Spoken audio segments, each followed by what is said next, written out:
Hello and welcome to the very first episode of Cultosaur. Original air date, June 16th, 2011. I am Mark Hernandez, creator slash writer slash showrunner slash pretentious asshole for doing a commentary track.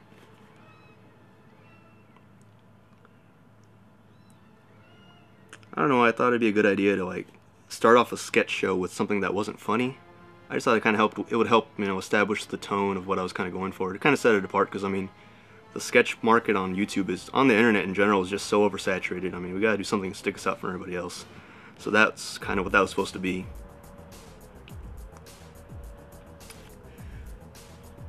Of course, a good look at the cast there. I haven't seen some of the stuff in quite a while, so I'm gonna be just as surprised as you are, I'm sure. But we're in this together, so it's too late now. It's our first glimpse of Sean Nugget Moore in the first skit ever on the show, entitled Fingerless.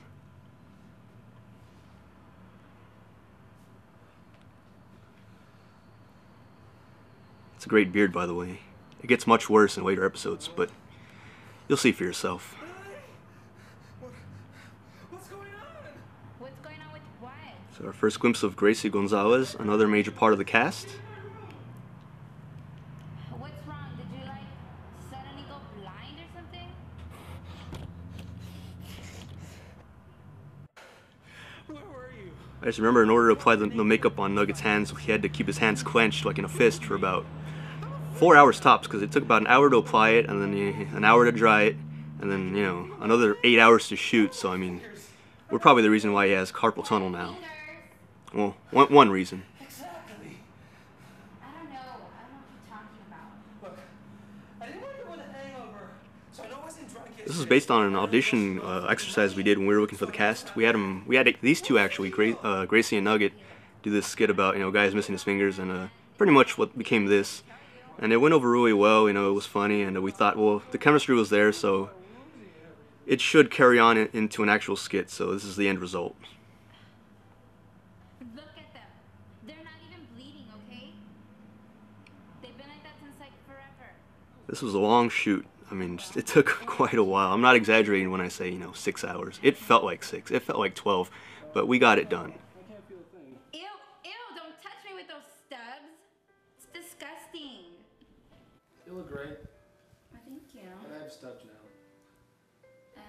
It's a grade A makeup work on the hands. No. But you can have some water. I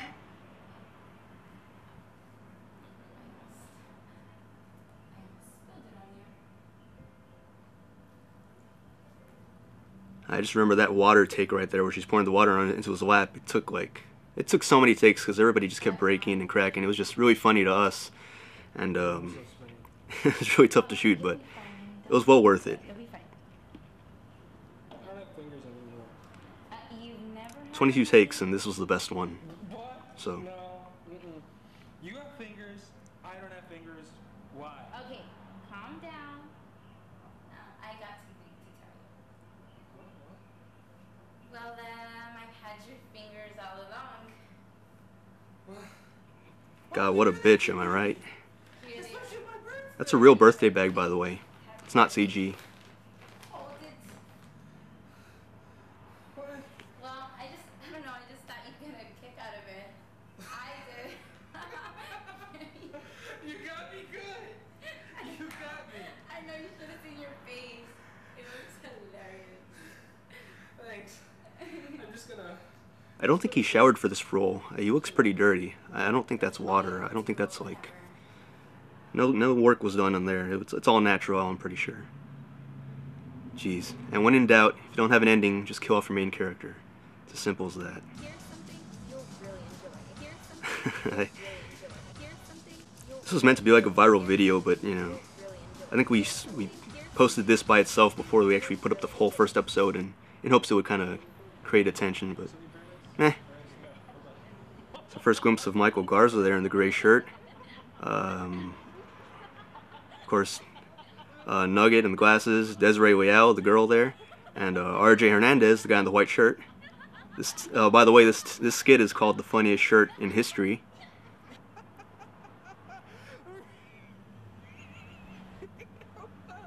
We actually shot this on a Saturday night, I believe, in front of a Barnes & Nobles.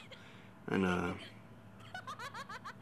think we had to make up a lie for them to let us shoot there. We had to tell them it was for a class project. And of course, you know, you can get away with a lot of stuff if you tell me if you're a college student, so. A lot of stuff. Some top-notch acting by Michael there.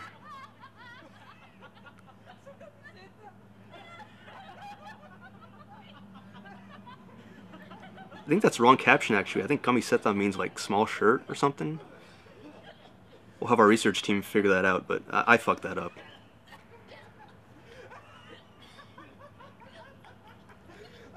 Special thanks to the local Chevy lot for providing all these cars. It really added a lot to the atmosphere.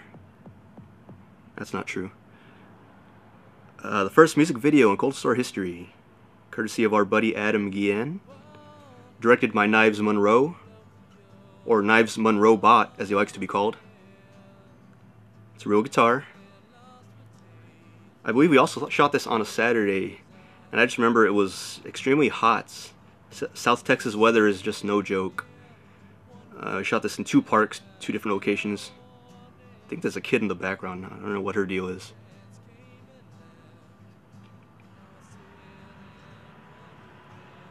Well, that's a pretty basic shoot, just, you know, on him.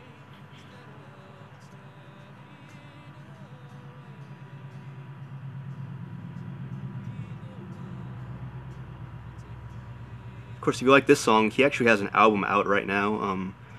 I believe the address is guillen.bandcamp. We'll have a link in the description box. You can check it out. It's a really cool album. You should check it out. It's got a lot of nice stuff like this, as well as some heavy black metal stuff.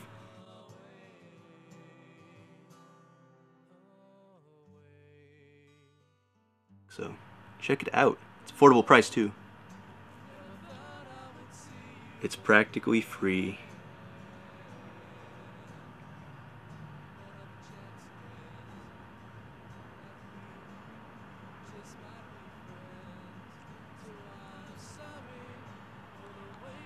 I don't know why there's nobody there. I think parks had declined in popularity at this point. But they'll come back.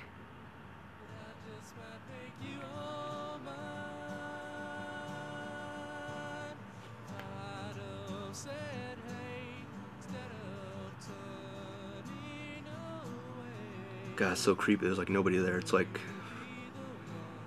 Omega Man or something.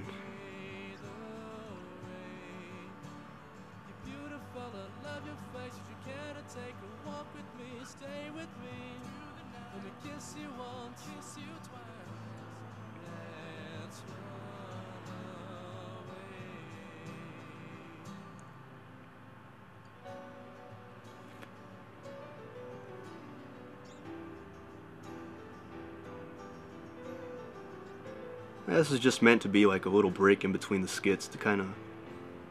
I mean, it's supposed to be a variety show more than a sketch show. It wasn't all supposed to be comedy, so we got some other videos mixed in there. Little transitions.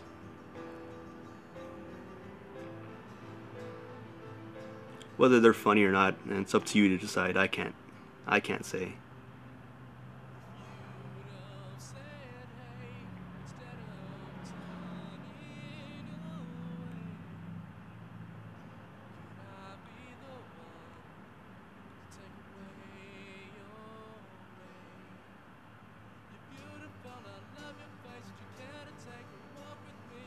I think I see people in the back.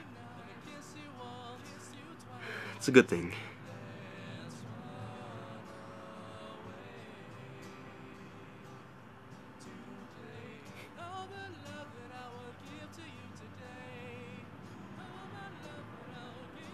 Again, no people.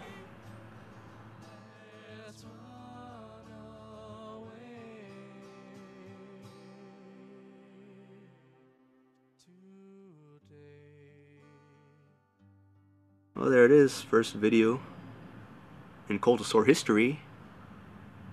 I'm sure there'll be more, but you'll have to stay tuned.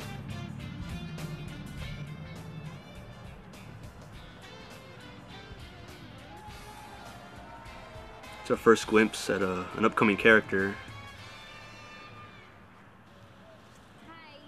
I mean, of course, you don't have to wait for me to release a commentary track for that episode. You can probably just find it. All our stuff's available on youtube.com/Cultosaur, seasons 1 and 2 in their entirety, as well as bonus footage. So check it out. It's absolutely free.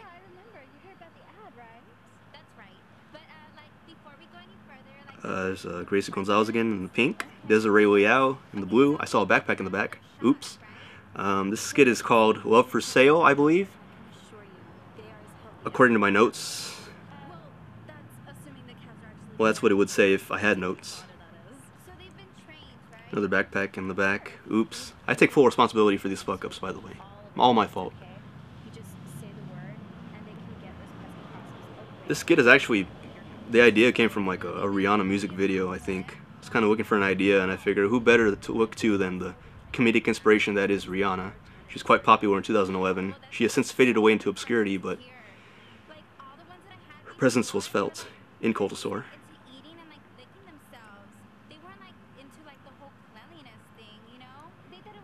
She left her mark, no doubt about it. I hope for society's sake, she's still relevant. Because we need it.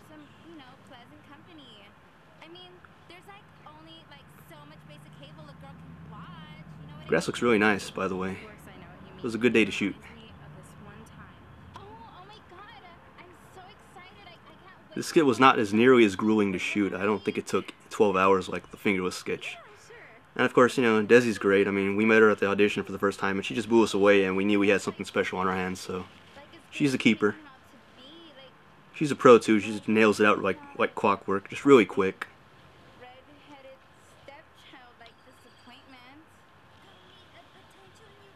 And Gracie did swell. Took 22 takes, but that was the best one. So, took 42 hours, but we did it. Of course, there's RJ and Nugget on leashes. I love the unintentional color coordination. Green, red, blue, pink. I mean, I'm sorry, it wasn't unintentional. It was completely planned. It was not a happy accident at all. I repeat, not a happy accident.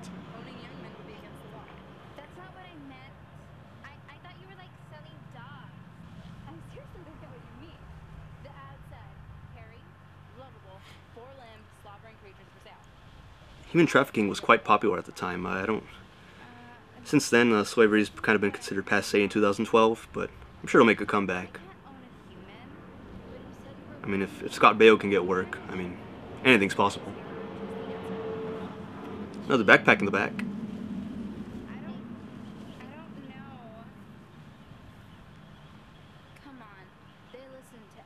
God, that beard looks great. It grew like within, 8 minutes. It's probably the last time we'll see Nugget more. I mean, I doubt he shows up in any other skits.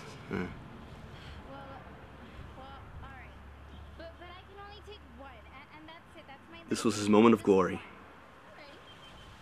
and he enjoyed every second of it.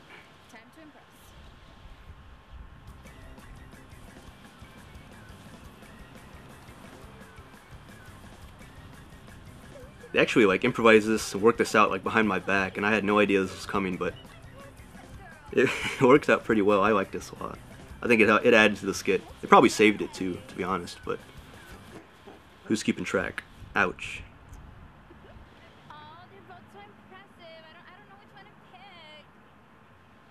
I can talk and walk on my hind legs. I picked that one. I picked that one. Alrighty then. Here you go. Here you go. Here's your money. Thank you so much. Of course, Nugget gets the lady. Lady. Get over here. It looks like you lost. I'm so sorry. That means you did something wrong. I guess it's back to the dungeon with you. RJ actually stayed in the kennel for about a week to do research. They let him live in there, for a couple days. He's quite the method actor. I think it worked out pretty well. End credits theme done by Adam Guillen. Giving him credit there. You're welcome. And that wraps it up for episode 1 of Cultosaur. Thanks for listening this long. If you made it this far, you probably need a job or a girlfriend, so thanks. And until next time.